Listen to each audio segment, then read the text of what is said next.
Picture Twitterman Del Nan of Chipsamoda images once again. Donald Trump's tendency to turn to Twitter in times of stress has put him under fire. We'd recommend chatting to a friend or having a hot bath next time. The president's former national security advisor and top campaign official, Michael Flynn, pleaded guilty to lying to the FBI on Friday.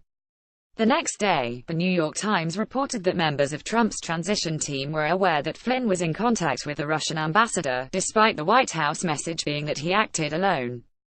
Trump, who had so far refrained from tweeting about Flynn, took to Twitter that day with a lock her up line against Hillary Clinton, which worked so well on his campaign trail. So General Flynn lies to the FBI and his life is destroyed, while crooked Hillary Clinton, on that now famous FBI holiday interrogation, with no swearing in and no recording, lies many times, and nothing happens to her. Rigged system, or just a double standard? Donald J. Trump at Real Donald Trump December 3, 2017. Many people in our country are asking what the Justice Department is going to do about the fact that totally crooked Hillary, after receiving a subpoena from the United States Congress, deleted and acid-washed 33,000 emails. No justice. Donald J.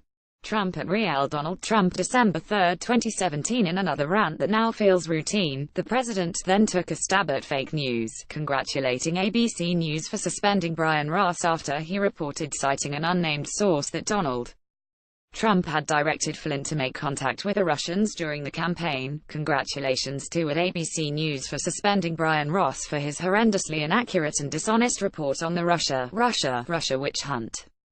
More networks and papers should do the same with their fake news. Donald J. Trump at Real Donald Trump December 3, 2017. Trump's Twitter storm had started earlier that day, before the New York Times report was published. He had tweeted, "I had to fire General Flynn because he lied to the vice president and the FBI. He has pled guilty to those lies. It is a shame because his actions during the transition were lawful. There was nothing to hide." Donald J. Trump at Real Donald Trump December 2, 2017. The tweet was a departure from what Trump said when Flynn was fired in February. Then, he claimed it was because Flynn lied to Vice President Mike Pence. But here the president appeared to suggest it was because he lied to the vice president and FBI. Critics argued that the tweet was self-criminating and evidence of an obstruction of justice if Trump knew that Flynn lied to the FBI felony in February.